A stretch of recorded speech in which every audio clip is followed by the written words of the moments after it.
My name is Jim McGill, and these are my two favorite original poems to read aloud.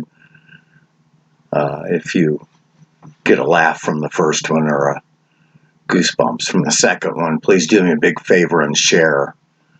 The first one's called Troll. When it goes from he to I, it becomes 3 a.m. awake. Far within the Arctic Circle, neath a patch of jungle green at the bottom of the ocean, amidst arid desert scene, behind eyes of loving kindness and sophisticated sheen lurks a brutally efficient midnight stalking death machine.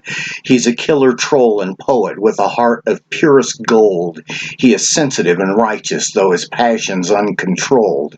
He has died the deaths of thousands, suffered through their pains fourfold, lived to muse and to consider, his immortal soul to mold. Though he loves his world in theory, he hates it all in fact. He sneers his disaffection at how humans interact. He lobbies for eugenics to make breeding more exact, and he's first to volunteer when some loser should be whacked. When he displays all his plumage, he's a mythic Hindu mage. His cunning-danced hypnosis makes his victims disengage. His feather-graced illusions makes his distance hard to gauge. Then he whips out razor claws, hoary bloodlust to assuage. When he prays, his lone companion is an Ethiopic rock. When he feeds, he takes his dinner from a mossy, darkened lock. Though he snacks on hairy spiders, tossed with rice steamed in a wok, he much prefers braised frog legs or a sweet and sour crock.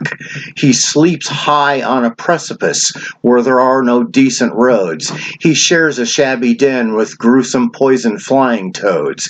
He spends long nights composing vaguely contemplative odes to spiritual erosion and immoral legal codes.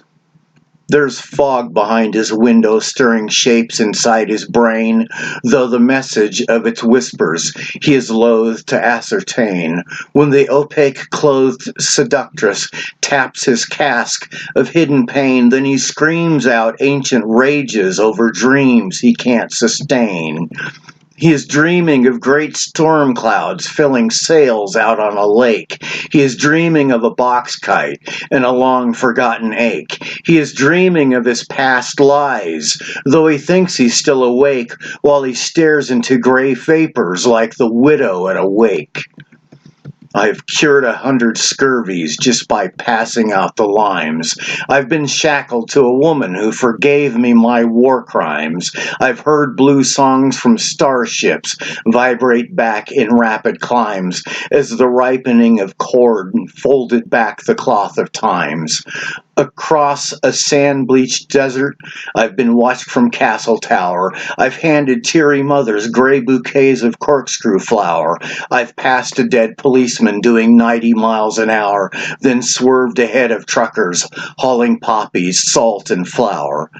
I spin around a curve, past a toad-eating snake. Secret horses scream cold threats from their shoals in the opaque. Every child from the village lies in boxes in the lake, and I wonder why I watch the clock at 3 a.m. awake.